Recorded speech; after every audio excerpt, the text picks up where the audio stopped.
Le royaume du divin fiat chez les créatures. Le livre du ciel. Tome 23. Je faisais comme à mon habitude ma ronde dans le fiat éternel, et, parcourant toute la création, j'apportais toutes les œuvres devant la divinité, pour lui rendre le plus bel hommage et la très grande gloire de toutes ses œuvres. Mais en faisant cela, je me disais, quelle gloire est-ce que je donne à mon Créateur en lui apportant toutes ses œuvres.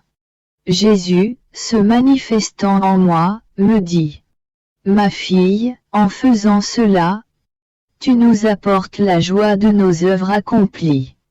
Car avant la création, elles étaient en nous comme en dépôt dans notre volonté. Nous n'avions pas la gloire, la joie de voir nos œuvres formées et accomplies à l'extérieur de nous, telles qu'elles l'ont été lorsque nous avons fait la création. Et lorsque quelqu'un les parcourt, les contempler, les rassemble tout autour de nous pour nous dire que vos œuvres sont belles, parfaites et saintes. Leur harmonie, leur ordre parfait parlent de vous et racontent votre gloire. La joie et la gloire que nous en éprouvons sont semblables à celles qui étaient les nôtres en étant dans le ciel et en formant le soleil avec toutes nos autres œuvres. Ainsi, la création est toujours à l'œuvre. Et elle nous parle à travers la petite fille de notre volonté. Cela pourrait arriver à toi aussi. Si tu avais décidé dans ta volonté d'accomplir un grand nombre de belles œuvres, tu n'en tirerais aucune joie pour le moment. Mais ta joie commencerait lorsque tu verrais tes œuvres réalisées et qu'une personne qui t'aime te les apporter souvent pour te dire « Vois comme tes œuvres sont belles ». Eh bien, je suis comme cela. Les répétitions constituent mes plus belles surprises. Je suivais les actes accomplis par Jésus dans la divine volonté alors qu'il était sur terre. Je suivais la mère et l'enfant dans leur fuite en Égypte, et je me disais, comme il devait être beau de voir le petit enfant dans les bras de sa divine maman. Si petit et portant en lui-même le fiat éternel, il contenait tout le ciel et la terre. Étant le Créateur, tout était sorti de lui et tout dépendait de lui. Et la Reine souveraine, transfusée en Jésus enfant en vertu du même fiat qui l'animait, formait le reflet de Jésus, son écho, sa vie même. Combien de beauté cachée il possédait! Combien de variétés de ciel plus beaux que ce que l'on voit à notre horizon! Combien de soleils plus éclatants il contenait! Et pourtant, personne n'a rien vu. On ne pouvait voir que trois pauvres fugitifs. Jésus, mon amour. Je veux suivre pas à pas ma céleste mère sur son chemin. Je veux animer les brins d'herbe, les atomes de terre et vous faire sentir sous vos pieds mon je vous aime. Je veux animer toute la lumière du soleil qui éclaire votre visage pour qu'elle vous apporte mon je vous aime, tous les soufflets du vent, toutes ces caresses pour vous dire je vous aime. C'est moi qui, dans votre fiat, vous apporte la chaleur du soleil pour vous réchauffer, les soufflets du vent pour vous caresser, son murmure pour vous parler et vous dire. Cher petit enfant, fais connaître à tous ta divine volonté. Fais-la sortir de ta petite humanité afin qu'elle règne et forme son royaume parmi les créatures. Mais mon esprit se perdait en Jésus et ce serait trop long si je voulais tout dire. Jésus, mon seul bien, se manifesta en moi et me dit. Ma fille, ma maman et moi nous étions comme deux enfants jumeaux. Car nous n'avions qu'une seule volonté qui nous donnait la vie. Le divin fiat mettait nos actes en commun de telle sorte que Le Fils était le reflet de sa maman, et la maman le reflet de son Fils. Le royaume de la divine volonté avait ainsi toute sa force et régnait parfaitement sur nous. Dans notre fuite en Égypte, nous faisions traverser ces régions par la divine volonté et nous ressentions sa grande peine de ne pas régner dans les créatures. Et en regardant les siècles, nous avons ressenti la grande joie de son royaume qui allait se former parmi elles. Oh! Que tes refrains répétés dans le vent, le soleil, l'eau est sous nos pieds. Je vous aime, que votre règne arrive, nous parvenez avec joie sur les ailes de notre Fiat. C'est notre propre écho que nous entendions en toi. Nous ne voulions rien d'autre que voir la divine volonté régner et faire la conquête de tous. Et depuis ce temps, nous aimions notre petit enfant, qui ne voulait et ne demandait pas autre chose que ce que nous voulions. Je continuais à penser à tout ce que mon doux Jésus avait fait lorsqu'il était sur la terre. Il ajouta: Ma fille, lorsque je suis venu sur la terre, j'ai regardé tous les âges, passés, présents et futurs, pour réunir dans mon humanité tout ce qui pouvait être fait de bien et de bon par toutes les générations, pour y mettre le sceau et la confirmation du bien. Je n'ai rien détruit de ce qui était bon. Je voulais l'enclore en moi afin de lui donner la vie divine, et en ajoutant le bien qui manquait, que j'ai accompli pour compléter tout le bien des créatures humaines, je me suis transporté sur les ailes des âges vers les créatures humaines, pour donner à chacune mon œuvre complète. J'ai également rassemblé tous les maux afin de les consumer, et, par la force des souffrances et des peines que je voulais souffrir, j'ai allumé le bûcher dans mon humanité pour y brûler tous les maux, désirant ressentir chaque souffrance afin de faire renaître les biens opposés à ces maux, de faire renaître les générations humaines à une vie nouvelle.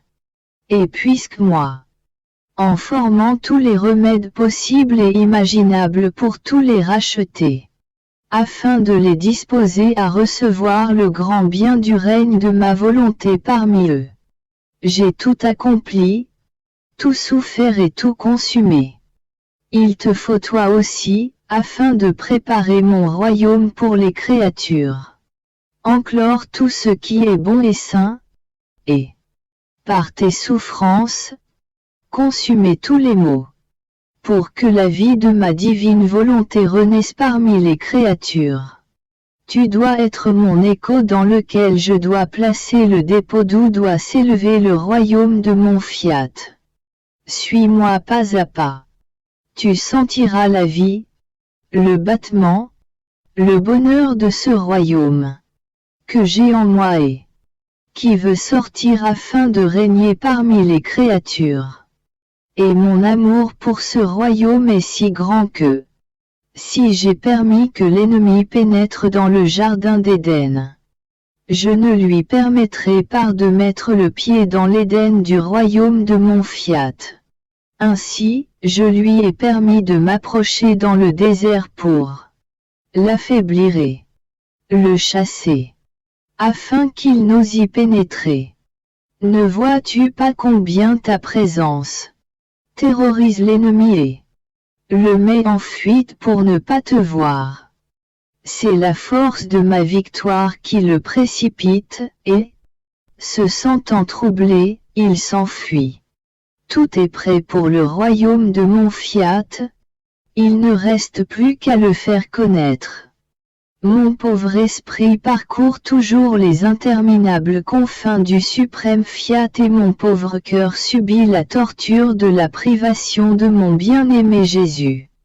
Les heures dures des siècles et les nuits sont interminables sans lui.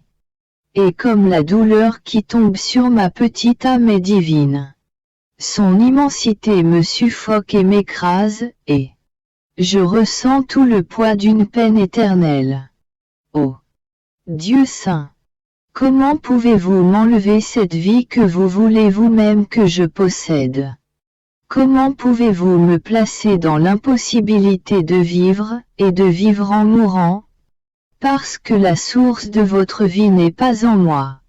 Ah! Jésus! Reviens! Ne m'abandonne pas, je ne peux pas vivre sans vie. Jésus! Jésus! Combien il me coûte de t'avoir connu! Combien de déchirures as-tu provoqué dans ma vie humaine pour m'avoir donné la tienne? Maintenant je vis suspendu, je ne retrouve plus ma vie propre.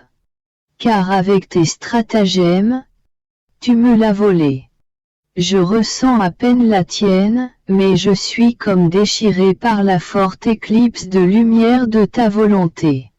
De sorte que pour moi, tout est fini, et je suis contrainte à la résignation, à sentir ta vie à travers les rayons de lumière, des reflets que m'apporte ton adorable volonté.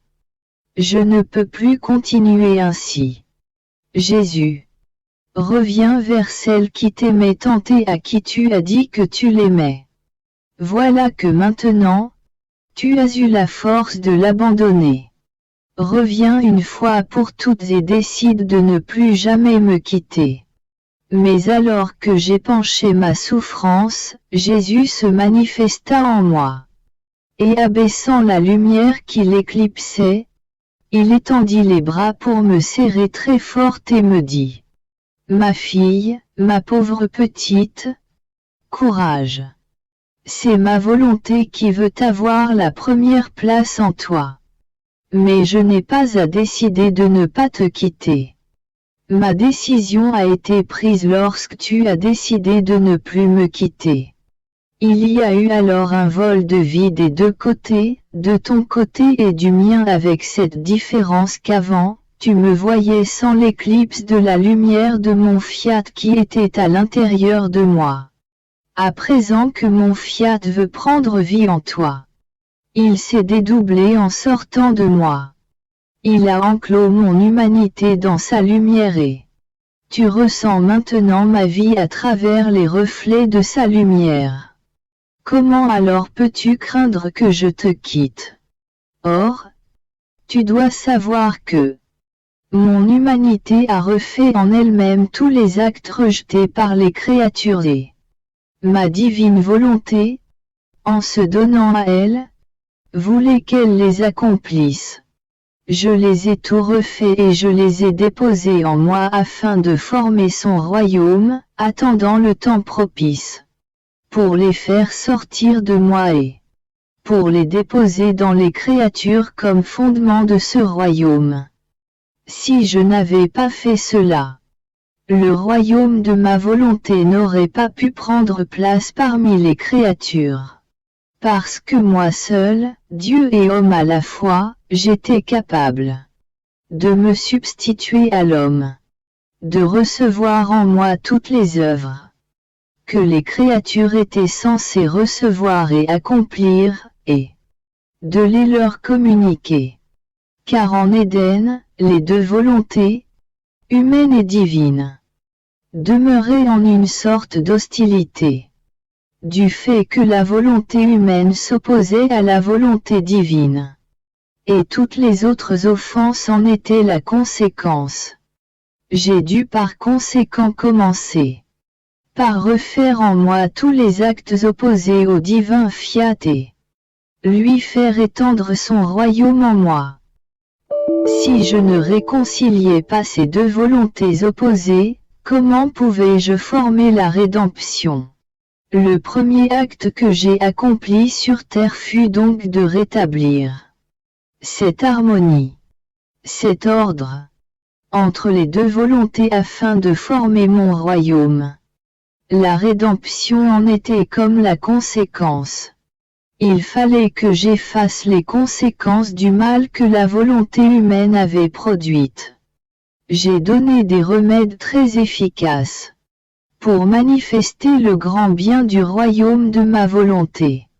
Les reflets de la lumière de ma volonté ne font que t'apporter les actes que contient mon humanité, pour faire que tout soit divine volonté en toi. Aussi, sois attentive, suis ma divine volonté et ne crains rien. Après quoi je continuai ma ronde dans la création, pour rendre à mon Créateur tous les hommages des qualités divines que contiennent toutes les choses créées, dont le divin fiat maintient la vie, puisque toutes sont sorties de lui. Plus encore, il est l'acte premier de chaque chose créée. Mais en faisant cela, je me disais, les choses créées ne sont pas à moi. Comment aurais-je le droit de dire, je vous offre les hommages de la lumière du soleil, la gloire du ciel constellé d'étoiles, etc. Et mon toujours aimable Jésus, se manifestant en moi, me dit, ma fille, celui qui possède ma volonté et vit en elle a le droit de dire, le soleil est à moi, le ciel, la mer, tout est à moi. Comme ils m'appartiennent, j'apporte tout devant la divine majesté pour lui rendre la gloire que contient toute chose. En fait, toute la création n'est-elle pas l'œuvre de mon fiat omnipotent? Sa vie palpitante, sa chaleur vitale, son mouvement incessant qui me toute chose, ordonne et harmonise toute chose ne s'écoule-t-il pas comme si la création tout entière n'était qu'un seul acte? Ainsi pour quiconque possède ma divine volonté, la vie, les cieux, le soleil, la mer et toutes les choses créées, ne sont pas pour lui des choses étrangères, mais toutes lui appartiennent, exactement comme tout appartient à mon fiat. Car cette âme, en le possédant, n'est pas autre chose qu'une naissance de mon fiat ayant des droits sur toutes ses naissances, c'est-à-dire sur toute la création. Par conséquent, cette âme est en vérité en droit de dire à son Créateur, je t'offre tous les hommages de la lumière du soleil avec tous ses effets, symbole de ta lumière éternelle, gloire de l'immensité des cieux. Et ainsi de suite pour tout le reste. Posséder ma volonté est une vie divine que l'âme déploie dans son âme. Ainsi, tout ce qui sort d'elle contient puissance, immensité, lumière et amour. Nous ressentons en elle notre puissance dédoublée qui, en nous dédoublant, met en action toutes nos qualités divines. Comme elles sont siennes, l'âme nous les offre, en hommage divin. Digne de ce divin fiat, ce fiat peut et sait comment se dédoubler, pour rappeler la créature l'acte premier de la création qui est. Faisons l'homme à notre image et à notre ressemblance. Les privations de Jésus sont plus longues. Je ne vis que dans la puissance du divin fiat qui sait constituer la vie de ma pauvre âme.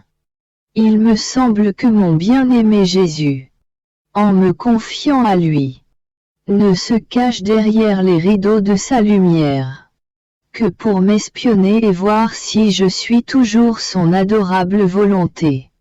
Ô Dieu, qu'il est douloureux de demeurer dans une immensité de lumière et de ne pas savoir où aller pour trouver celui que j'aime, qui m'a formé, qui m'a dit tant de vérité, que je les sens en moi comme des vies divines palpitantes, qui me font comprendre qui est celui que je veux et que je ne trouve pas.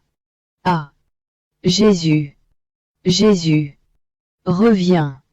Quoi? Tu me fais sentir ton cœur qui bat dans mon cœur et tu te caches. Mais en me déchargeant le cœur, je pensais. Peut-être Jésus ne trouve-t-il en moi ni en personne les dispositions pour recevoir la vie de ces autres vérités. Et pour que ces vies ne demeurent pas en suspens, Il reste tranquille et se cache. Mais je pensais cela lorsque mon très précieux Jésus se manifesta comme pour sortir de moi et me dit: Ma pauvre petite fille, tu es perdue dans la lumière et tu ne sais pas comment trouver celui que tu cherches avec tant d'amour.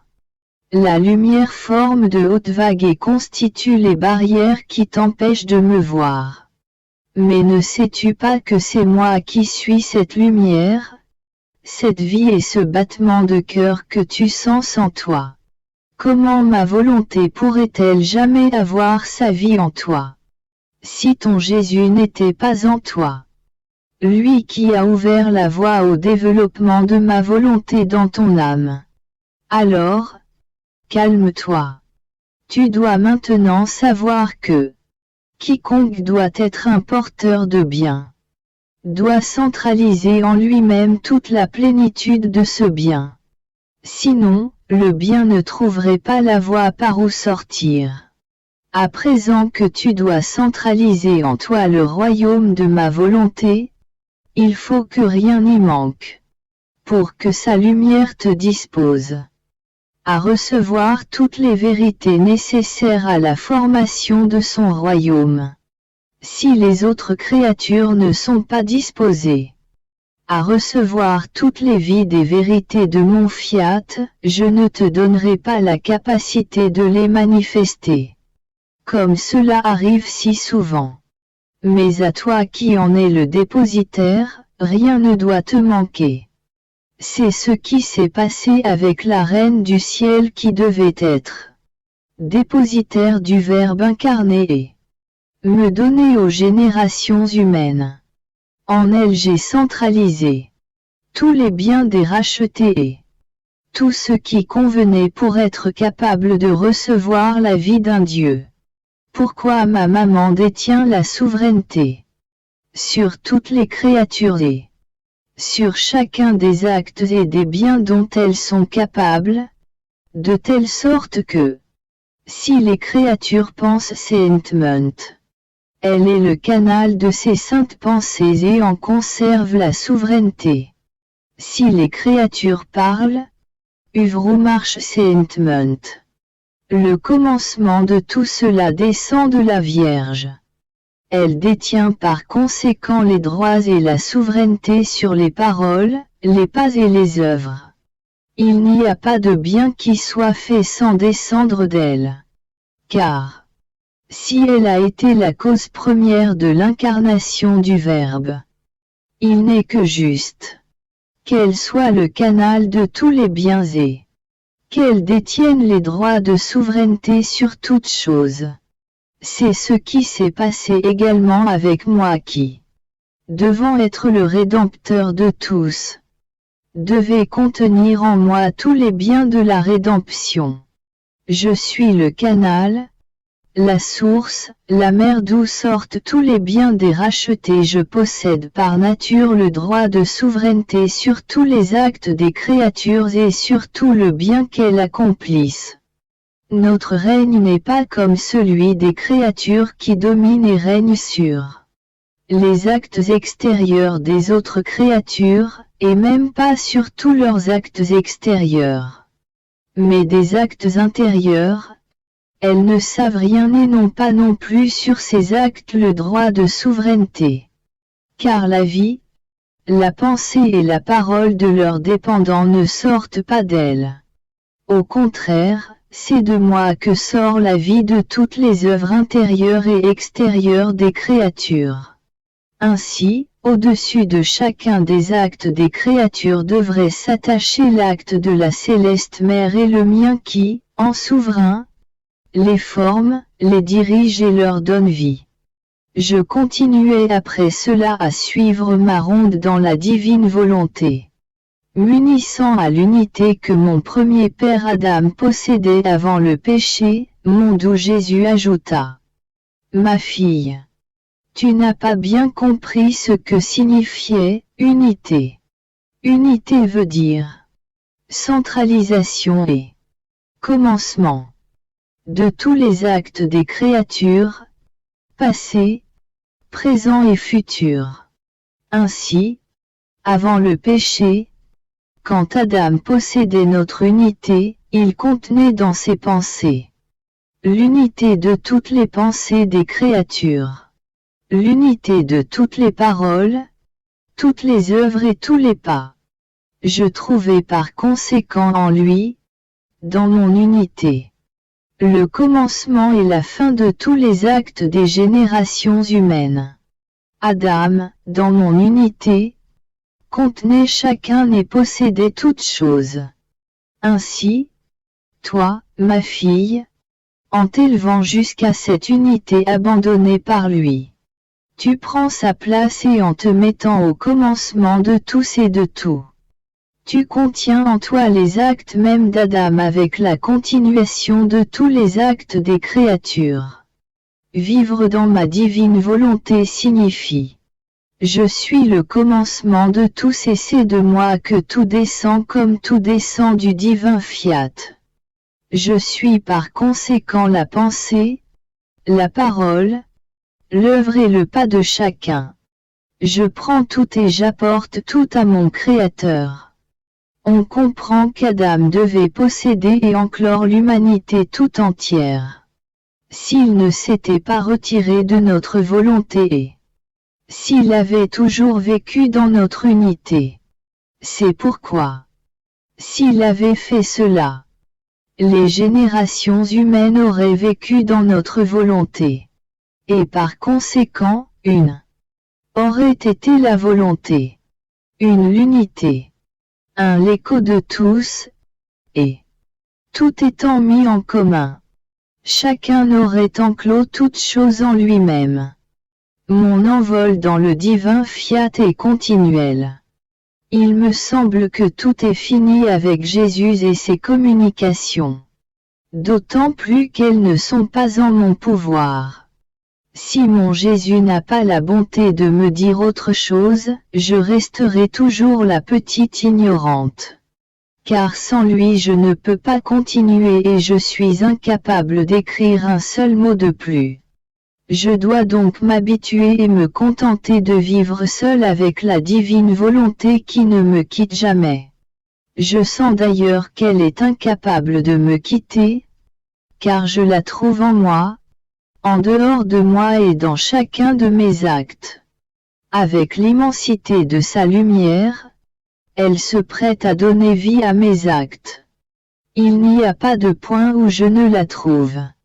Ou plutôt, il n'y a pas de point ni d'espace, au ciel comme sur la terre, où la vie et la lumière de la divine volonté ne soient pas la première dans l'acte de se donner à la créature. Je vois donc que la divine volonté ne peut pas me quitter et que je ne peux pas m'en séparer.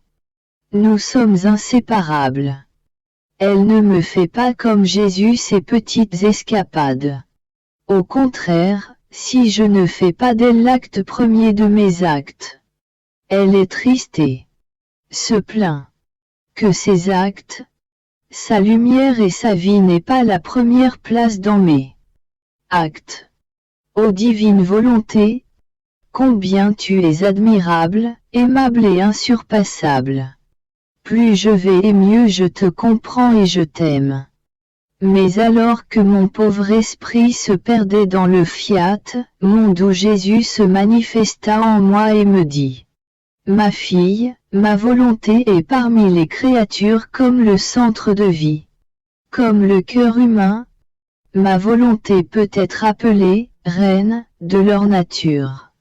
Car, si le cœur palpite, l'esprit pense, la bouche parle, les mains travaillent et les pieds marchent. Mais si le cœur cesse de battre, tout s'arrête d'un seul coup. Car la pauvre nature n'a plus de reine et il lui manque alors celle qui gouverne et donne vie à la pensée, à la parole et à tout ce que la créature peut faire. La pensée est comme la reine de l'âme, le siège, le trône d'où l'âme déploie ses activités, sa vie, son gouvernement. Or, si la nature humaine voulait étouffer la palpitation du cœur, ne plus se servir de sa reine pour parler, penser et agir, que se passerait-il? La nature humaine elle-même donnerait la mort à tous ses actes et ce serait un suicide. Et si l'âme voulait étouffer la pensée, elle ne trouverait plus aucune voie par où déployer ses activités. Par conséquent, elle serait comme une reine sans royaume et sans peuple. Or, ce que le cœur est à la nature humaine est la pensée à l'âme. Ma divine volonté laisse à chaque créature. Elle est comme le centre de vie, et, dans son incessante et éternelle palpitation, elle palpite et la créature pense. Elle palpite et la créature parle, marche, travaille. Et les créatures non seulement n'y pensent pas, mais elles l'étouffent, elle étouffe sa lumière, sa sainteté, et certaines l'étouffent tellement qu'elles se rendent les meurtrières de leur âme. Et ma volonté sur la terre d'en bas est comme une reine sans royaume et sans peuple. Les créatures vivent comme si elles n'avaient ni reine, ni vie divine, ni gouvernement. Parce que la reine de leur battement de cœur manque à leur nature, et la reine de la pensée à leur âme.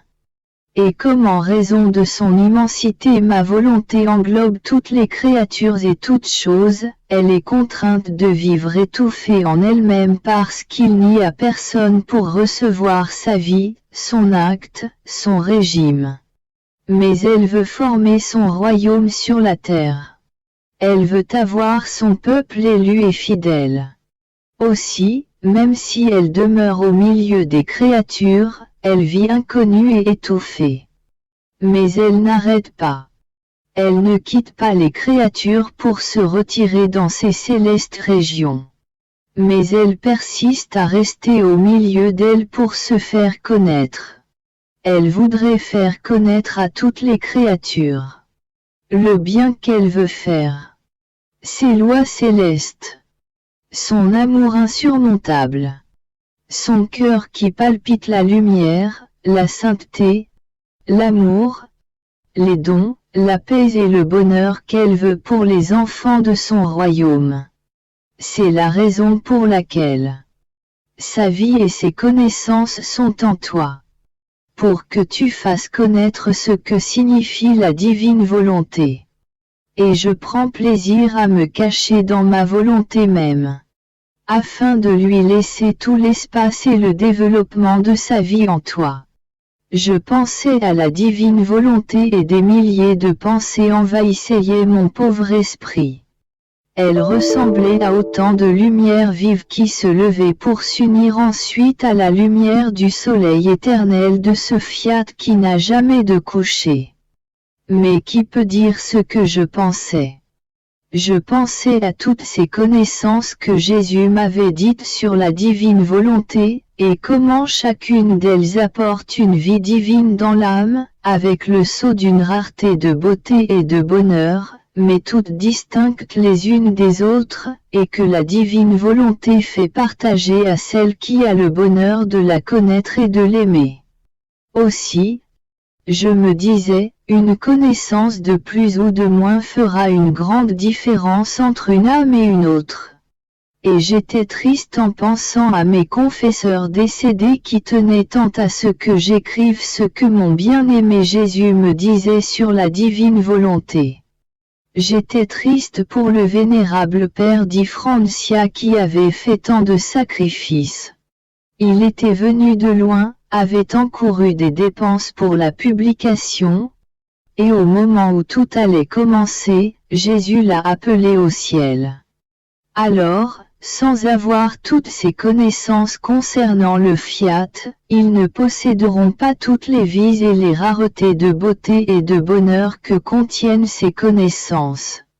Mais comme mon esprit se perdait dans toutes ces pensées qu'il serait trop long de vous exposer, mon doux Jésus étendit les bras en moi, répandant sa lumière, il me dit: Ma fille, tout comme j'ai une hiérarchie d'anges avec 9 chœurs distincts, J'aurai également la hiérarchie des enfants du divin fiat.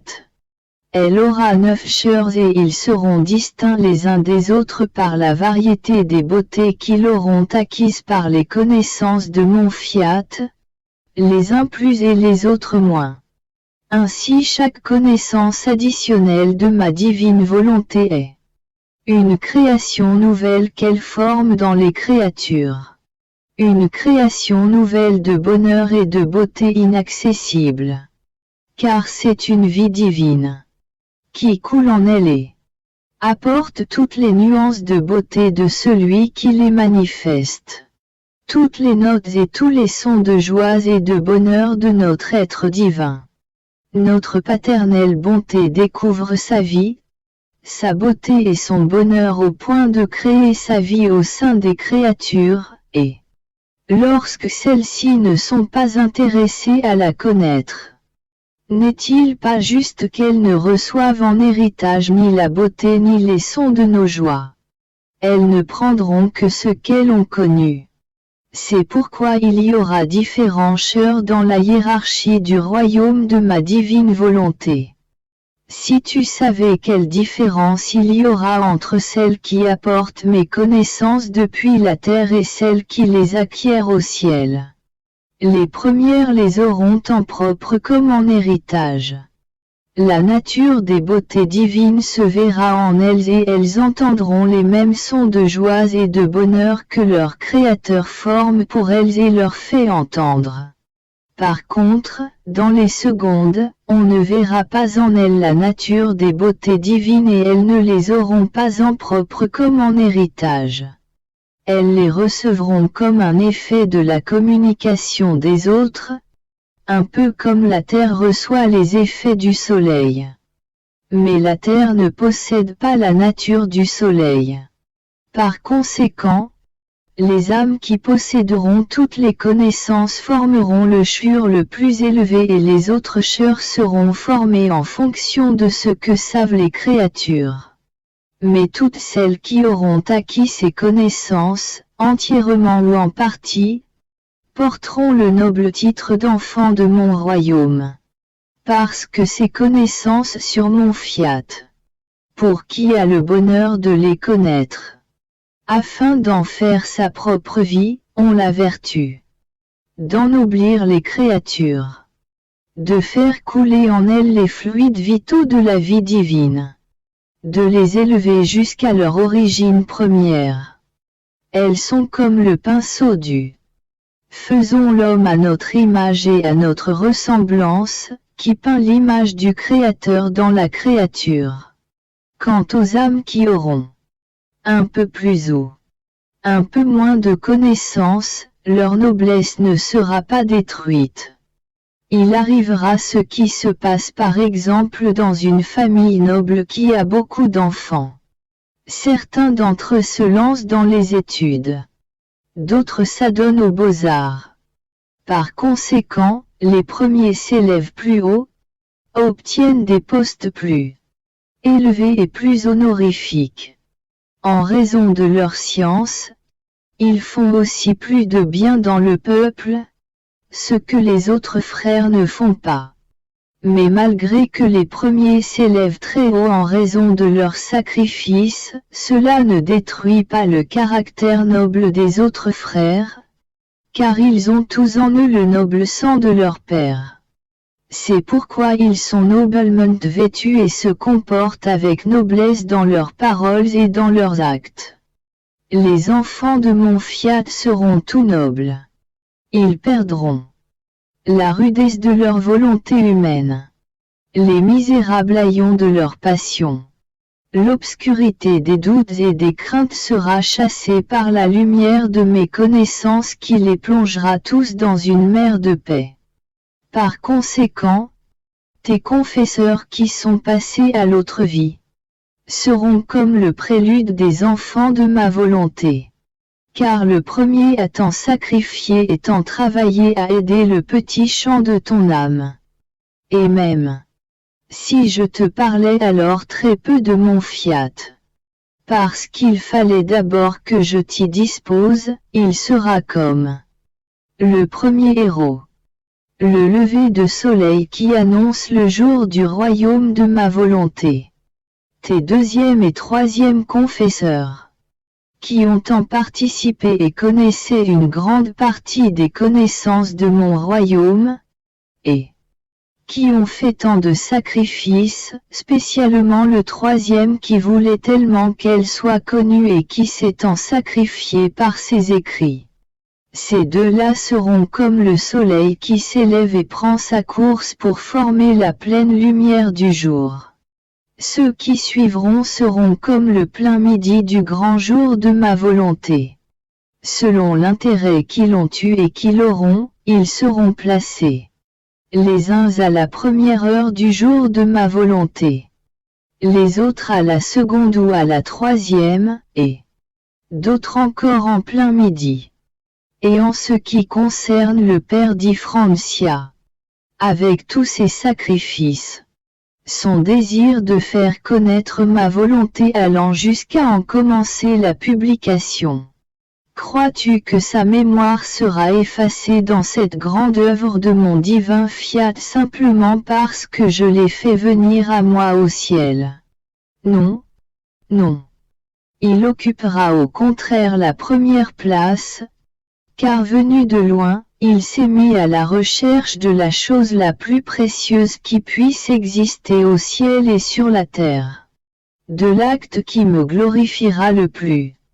Qui me rendra la gloire la plus parfaite de la part des créatures et dont elles recevront tous les biens. Il a préparé le terrain pour faire connaître ma divine volonté. C'est si vrai, qu'il ne s'est rien épargné, ni sacrifice ni dépense. Et bien qu'il n'ait pas terminé la publication, il a ouvert la voie pour qu'un jour ma volonté soit connue et puisse avoir sa vie au milieu des créatures.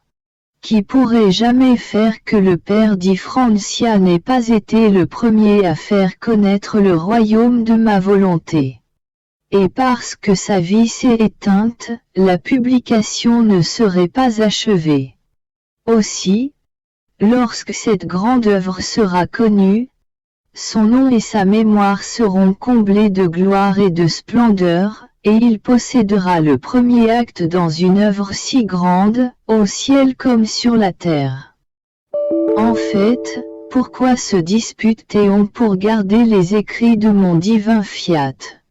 Parce que c'est lui qui a emporté les écrits pour les faire publier. Sinon, qui en aurait parlé? Personne.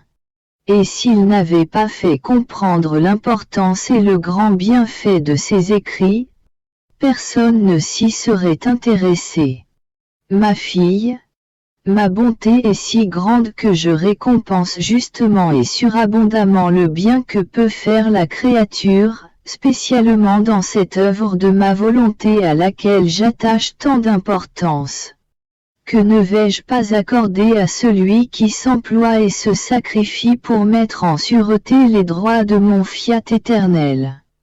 Ma prodigalité sera si excessive que le ciel et la terre en seront émerveillés.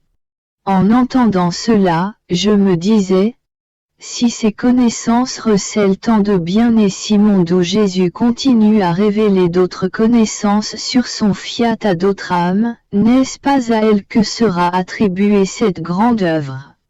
Et Jésus, se hâtant de se manifester en moi, me dit, non, non, ma fille. Tout comme il sera dit que le père d'Ifrancia a été le premier propagateur, tes confesseurs les collaborateurs, il sera dit que la petite fille de ma volonté a été choisie pour une mission spéciale et a été la première dépositaire à qui fut confié un si grand bien.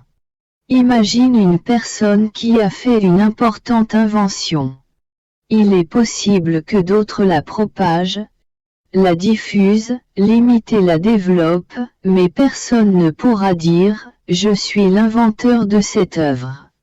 On dira toujours « C'est cette personne qui en est l'inventeur ». C'est ce qui se passera avec toi. On dira que l'origine du royaume de mon divin fiat, la dépositaire, c'était la petite fille de ma volonté. Mon pauvre cœur baignait dans la douleur de la privation de mon doux Jésus. Cela m'inquiétait.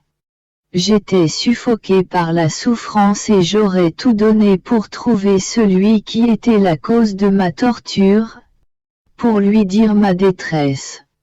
Je pensais à cela lorsque mon aimable Jésus se manifesta en moi. Il me dit: Ma fille, n'aie pas peur à cause de ce que tu ressens dans ton âme. Car ce n'est rien d'autre que mon divin fiat qui travaille en toi.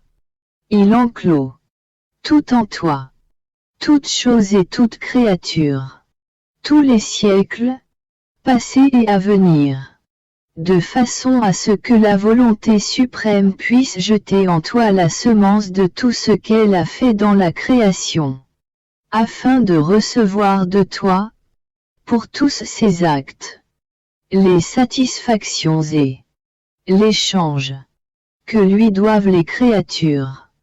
Aussi, ne t'inquiète pas, car en chacune des heures de ta vie sont enclos des siècles par ma volonté. Celle qui doit avoir le premier acte dans ma volonté doit par conséquent la posséder à l'origine afin de pouvoir développer sa vie divine. Car toutes choses partent d'un seul point. C'est de ce point qu'elles se développent et se diffusent en chacun. Vois, le soleil lui-même a son premier point, son centre de lumière, sa sphère. C'est de ce centre qu'il emplit la terre de lumière. Alors, suis ma volonté et cesse de t'inquiéter. Je continuais donc ma ronde dans la divine volonté, arrivé en Éden, pour m'unir à Adam avant le péché, alors qu'il possédait l'unité avec le Créateur, afin de recommencer mes actes avec lui et de le remplacer dans cette unité lorsqu'il la perdit en tombant dans le péché. Je me disais: pourquoi mon bien-aimé Jésus n'a-t-il pas manifesté à quelqu'un l'état sublime, les merveilles qui s'échangeaient entre Adam innocent et son Créateur, les océans de bonheur et de beauté qui étaient les siens? Tout était centré en lui, tout partait de lui. Oh! Si l'état d'Adam était connu, si l'on connaissait ses grandes prérogatives, peut-être que chacun voudrait retourner à son origine, d'où l'homme est sorti. Je pensais à cela lorsque mon doux Jésus se manifesta en moi, dans sa bonté. Il me dit: Ma fille, ma bonté paternelle ne manifeste un bien que lorsqu'il peut être utile à la créature. Si je n'en vois pas l'utilité, à quoi bon le manifester? Ma tendresse pour l'histoire de l'homme innocent est très grande. Rien que d'y penser mon amour se lève, déborde et forme de hautes vagues en cherchant à se déverser comme il le faisait sur Adam innocent. Mon amour souffre en ne trouvant personne sur qui se répandre. Parce qu'il ne trouve pas un autre Adam pour le recevoir. Un Adam capable de me rendre ses manifestations d'amour. Parce mon divin fiat qui était en lui maintenait cette correspondance réciproque de vie entre l'infini et le fini. Mes propres vagues d'amour me reviennent sans trouver quelqu'un sur qui se déverser. Je demeure suffoqué par mon propre amour. C'est pourquoi je n'ai pas manifesté jusqu'à ce jour l'état d'Adam innocent. Et lui n'a presque rien dit de cet état bienheureux. Car à son souvenir seul il se sentait mourir de douleur. Et moi je me sentais étouffé par mon amour. À présent, ma fille, je veux restaurer le royaume de ma divine volonté. Ainsi je vois l'utilité de manifester l'état d'Adam innocent. Et c'est la raison pour laquelle je te parle souvent de cet état sublime. Car je veux répéter ce que je faisais avec lui. En vertu de ma volonté, je veux t'élever à ce premier état de la création de l'homme. Que peut me donner la créature qui possède mon fiat, l'unité avec lui? Elle peut tout me donner, et je peux tout lui donner. Alors, étant capable de donner ce que je manifeste, mon amour n'étouffe pas sous les vagues, mais les répand à l'extérieur de moi.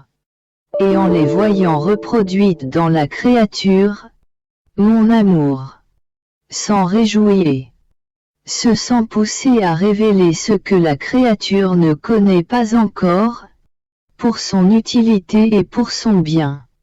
Si tu savais combien j'aime donner, combien mon amour se réjouit lorsque je vois la créature disposée à recevoir mes biens, tu serais plus attentive à me laisser manifester mon amour contenu.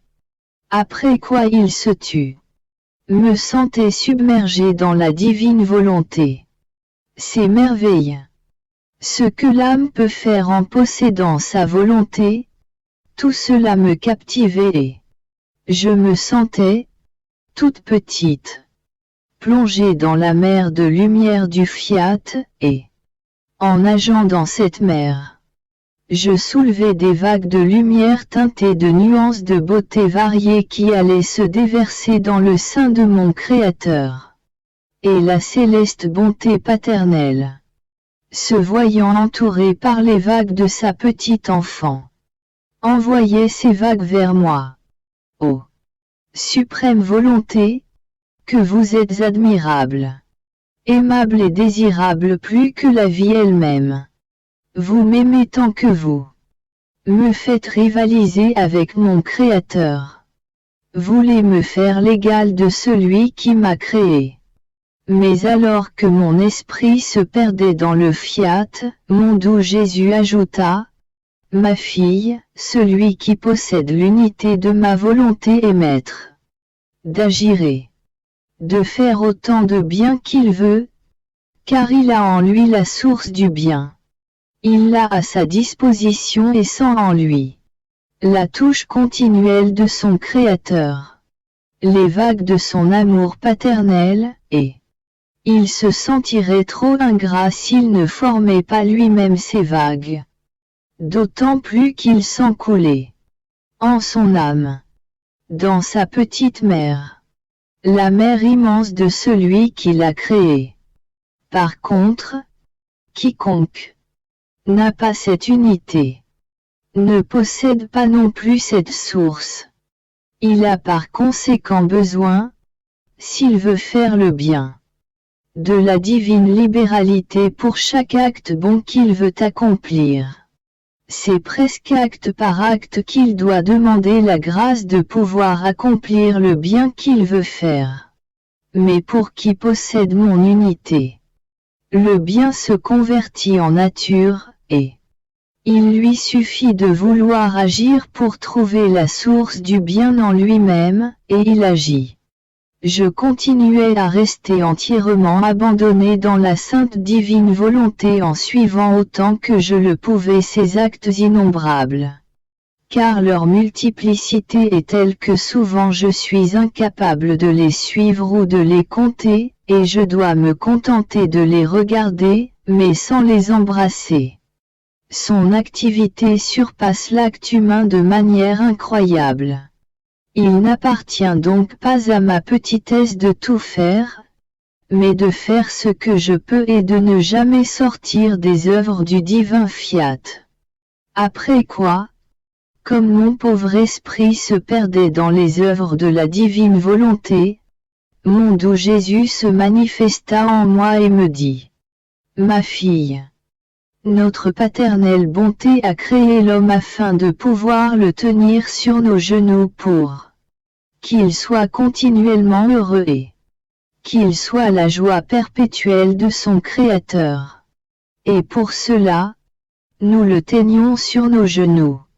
Et comme notre volonté devait être également la sienne, elle apportait l'écho de tous nos actes dans les profondeurs de l'homme que nous aimions comme un fils. Et notre Fils, en entendant notre écho, se faisait le reproducteur des actes de son Créateur. Que de contentements ces actes n'apportaient-ils pas par la résonance de cet écho créateur qui formait l'ordre de nos actes, l'harmonie de nos joies et de notre bonheur, et l'image de notre sainteté dans la profondeur du cœur de notre Fils. Que ces jours étaient heureux pour lui et pour nous. Mais sais-tu ce qui a fait tomber de nos genoux ce Fils que nous aimions tant?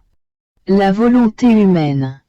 Elle l'a tant éloigné de nous qu'il a perdu notre écho créateur et ne savait plus rien désormais de ce que faisait son Créateur. Et nous avons perdu la joie de voir notre Fils heureux de jouer sur nos genoux paternels. Et l'écho de sa volonté en lui. L'envenimait et le tyrannisait par les passions les plus dégradantes. Le rendant malheureux au point d'en inspirer la pitié. Voilà exactement ce que signifie vivre dans notre volonté. C'est vivre sur nos genoux paternels, sous nos soins, à nos frais, dans l'opulence de nos richesses, de nos joies et de notre bonheur. Si tu savais la satisfaction qui est la nôtre lorsque nous voyons la créature vivre sur nos genoux, tout attentive, à l'écho de notre parole, à l'écho de nos œuvres, à l'écho de nos pas, à l'écho de notre amour, afin de s'en faire le reproducteur. Tu serais plus attentive à veiller à ce que rien ne t'échappe de notre écho, afin de nous donner le plaisir de voir ta petitesse se faire la reproductrice des actes de ton Créateur. Sur quoi je lui dis, mon amour, si pour vivre dans ta volonté, il faut être sur tes genoux paternels. On ne doit rien faire, ni travailler ni marcher autrement. Comment peut-on rester sur tes genoux? Et Jésus? Non, non. On peut tout faire. Notre immensité est telle que partout on trouvera nos genoux paternels toujours prêts à se prêter à ces actes, d'autant plus que ce qui est fait n'est rien d'autre que l'écho de ce que nous faisons. Après cela, je me sentais inquiète à propos des écrits sur la divine volonté. Et mon doux Jésus se fit voir en moi qui prenait tous les écrits un par un entre ses mains. Il les considérait avec amour et tendresse, comme si son cœur allait éclater. Il les plaçait bien en ordre dans son très saint cœur. J'étais émerveillée de le voir témoigner tant d'amour envers ces écrits qu'il enfermait jalousement dans son cœur pour en être le gardien. Jésus, voyant mon émerveillement, me dit, « Ma fille, si tu savais combien j'aime ces écrits. Ils me coûtent plus que la création et la rédemption elle-même. Quel amour et quel travail j'ai mis dans ces écrits qui me coûtent tant. Tout le prix de ma volonté est en eux. Ils sont la manifestation de mon royaume et la confirmation que je veux le royaume de ma divine volonté parmi les créatures. Le bien qu'ils feront sera grand. Ils seront comme des soleils qui se lèveront au milieu des épaisses ténèbres de la volonté humaine. Des vies qui casseront la mort des pauvres créatures.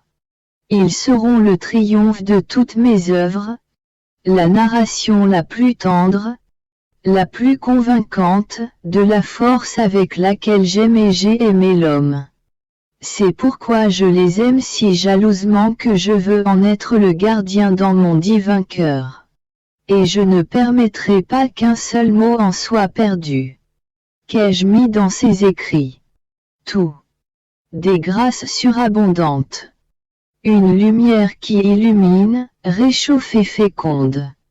Un amour qui. Une vérité qui conquiert. Des attraits qui captivent. Des vies qui apporteront la résurrection du royaume de ma volonté. C'est pourquoi tu dois les apprécier toi aussi. Leur accorder l'estime qu'ils méritaient. aimer le bien qu'ils feront. Je continuais mon abandon dans le fiat. Je me sentais toute revêtue de son interminable lumière, et mon adorable. Jésus ajouta. Ma fille. Lorsque l'âme décide de vivre dans ma divine volonté sans plus donner vie à la sienne, afin d'en être sûre et de mettre l'âme en sécurité, je l'attache avec des chaînes de lumière. Je fais cela pour ne pas lui enlever son libre arbitre, un don que je lui ai fait à la création. Ce que j'ai donné, je ne le reprends pas. À moins que la créature ne rejette elle-même mes dons. Je l'attache avec de la lumière afin que, si elle le désire, elle puisse en sortir quand elle veut. Mais il lui faut alors faire un effort incroyable. Car ces chaînes de lumière revêtent ses actes et elle ressent en chacun d'eux la beauté, la grâce et la richesse que cette lumière leur communique. Cette lumière charme et éclipse véritablement la volonté humaine de telle sorte qu'elle se sent heureuse et honorée d'être liée par d'aussi nobles chaînes qui lui apportent tant de bien. Et elle languira de ne plus avoir de vie humaine dans ses actes pour que la divine volonté prenne sa place. Elle se sentira ainsi libre et liée, mais non forcée. Spontanée dans son libre arbitre, attirée par le grand bien qu'elle en retire, de telle sorte qu'elle verra ses actes entourés de nombreux anneaux de lumière qui, en formant des chaînes, la transformeront en cette lumière même. Et en chacun de ses actes, l'âme émettra autant de voix belles et harmonieuses, semblables à des sons argentins, qui, touchant l'oreille du ciel tout entier, feront connaître que ma divine volonté est à l'œuvre dans la créature. Je me disais, quelle différence y avait-il entre la Sainte Vierge et mon aimable Jésus, étant donné que dans les deux la divine volonté avait sa vie, son règne, son royaume. Et mon doux Jésus, se manifestant en moi, me dit, ma fille, entre moi et la céleste reine, la volonté qui nous animait était une. Mais il y avait entre elle et moi une différence. Celle d'une résidence où la lumière du soleil entre de tous côtés de sorte que la lumière y règne partout. Il n'existe aucun endroit où la lumière ne soit pas reine de sorte que cette résidence est la proie de la lumière. Elle la reçoit continuellement et ne vit que sous son influence. Mais l'autre résidence possède en elle-même la sphère du soleil. Elle ne reçoit donc pas la lumière de l'extérieur, mais la possède intérieurement. N'y a-t-il pas une différence entre les deux? C'est cette différence qui existe entre moi et ma maman. Elle est l'habitation envahie par la lumière. Elle était en proie à cette lumière et le soleil de ma volonté lui était toujours donné. Toujours il la nourrissait de sa lumière. Elle grandissait dans les interminables rayons du soleil éternel de mon fiat. Par contre, mon humanité possédait en elle-même la sphère du soleil divin. Sa source qui ne tarit jamais. La reine souveraine tirait de moi la lumière qui lui donnait la vie et la gloire d'une reine de la lumière. Car celle qui possède un bien peut être appelée reine de ce bien. Après quoi je continuai ma ronde dans mon divin fiat. Arrivé à la maison de Nazareth où mon aimable Jésus avait vécu sa vie cachée. Je lui dis, pour y suivre ses actes. Mon amour, il n'est pas un acte de toi ou mon « je t'aime » ne te suive pour demander à travers tes actes le royaume de ta volonté. Mais, je t'aime, te suive partout. Dans les pas que tu fais. Dans les paroles que tu dis. dans le bois que tu martèles en martelant le bois. Tu martèles la volonté humaine pour la détruire, afin que ta divine volonté puisse se lever au milieu des créatures. Mon « je t'aime » coule dans l'eau que tu bois, dans la nourriture que tu manges, dans l'air que tu respires, dans les rivières d'amour qui passent entre toi, ta maman et Saint Joseph, dans les prières que tu fais, dans les battements ardents de ton cœur, dans le sommeil que tu prends. Oh, comme je voudrais rester près de toi, pour te murmurer à l'oreille, je t'aime, je t'aime. Ah, que ton règne arrive. Et alors que j'aurais voulu que mes « je t'aime » couronne tous les actes de Jésus, il se manifesta en moi et me dit: Ma fille, ma vie cachée est longue. Car elle n'était rien d'autre que l'appel du royaume de la divine volonté sur la terre. Je voulais refaire en moi tous les actes que les créatures étaient censées faire dans ma volonté, pour les leur présenter ensuite. Et je voulais les refaire avec ma maman. Je la voulais toujours avec moi dans ma vie cachée pour former ce royaume. 2 personnes avaient détruit ce royaume de mon divin fiat, Adam et Ève. 2 autres, moi et la reine souveraine, devaient le refaire. Je pensais donc premièrement au royaume de ma divine volonté. Car la volonté humaine avait été la première à offenser ma volonté en se retirant d'elle. Toutes les autres offenses venaient en second lieu, en conséquence de ce premier acte. La volonté humaine est la vie ou la mort des créatures, leur bonheur ou leur tyrannie et leur malheur où elle les précipite, leur bon ange, qui les conduit au ciel ou qui se transforme en démon et les précipite en enfer. Tout le mal est dans la volonté, de même que tout le bien. Car elle est la source de la vie dans la créature, qui peut faire jaillir la joie, le bonheur, la sainteté, la paix et la vertu, ou faire surgir d'elle-même les malheurs, les misères, les guerres qui détruisent tous les bienfaits. J'ai donc pensé premièrement au royaume de ma volonté dans ma vie cachée qui a duré une bonne 30aine d'années. Après quoi, durant à peine 3 années de vie publique, j'ai pensé à la rédemption. En formant le royaume de mon divin fiat, j'avais toujours ma céleste maman à mes côtés. Ma vie publique s'est passée au moins corporellement sans sa présence, pour la fondation de ce royaume détruit par la volonté humaine. Je devais premièrement constituer moi-même roi du royaume de mon divin fiat. En second, constituer la Vierge Marie, reine de ce royaume. Tu peux donc voir que le royaume de ma divine volonté devait, par nécessité, par raison et, en conséquence, être formé premièrement par ma venue sur terre. Il n'aurait pas été possible de former la rédemption si mon céleste Père n'avait pas reçu satisfaction pour le premier acte offensif accompli contre lui par la créature.